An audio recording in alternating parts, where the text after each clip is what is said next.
Paneer curry కోసం ముందుగా pan తీసుకొని అందులో ఆయిల్ వేసి ఆయిల్ వేడెక్కిన తర్వాత అందులో బిర్యానీ ఆకు ఇలాచి ఒక చిన్న చెక్క వేసి అవి వేగిన తర్వాత 2 పచ్చిమిర్చి కరివేపాకు అలాగే సన్నగా కట్ చేసి పెట్టుకున్న ఆనియన్స్ వేసి కొద్దిగా సాల్ట్ వేసి కొద్దిసేపు వేయించుకోవాలి.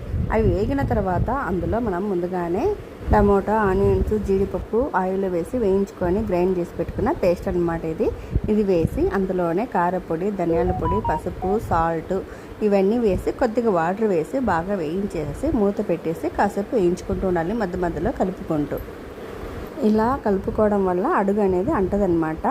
అలా కాసేపు మూత పెట్టి వేయించుకుంటూ ఉన్న తర్వాత అందులో మనం గ్రేవీకి తగ్గట్టు వాటర్ వేసి బాగా కలుపుకోవాలి. తర్వాత మళ్ళీ కూడా మూత పెట్టి కొద్దిసేపు గ్రేవీ మొత్తం ఉడకనివ్వాలి. అది ఉడికిన తర్వాత అందులో మనము ముందుగానే కట్ చేసి పెట్టుకున్న పన్నీర్ ముక్కలు వేయాలి.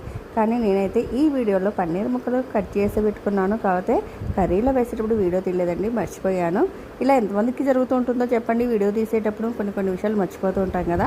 ఓకే పర్లేదని చెప్పి వీడియో అయితే పెడుతున్నాను. పన్నీర్ ముక్కలు వేసిన తర్వాత దానిపైన వచ్చేసి కస్తూరి మేతి చేత్తోనే నలుపుకొని ఆ కస్తూరి మేతి అందులో వేసేసుకొని బాగా కలిపేసుకోవాలి. అంతేనండి, పన్నీర్ కర్రీ చాలా ఈజీ. దోశలోకైతే సూపర్ ఉంటుందండి ఈ పన్నీర్ కర్రీ. ఈ వీడియో మీకు నచ్చితే please like share and subscribe. Thank you all.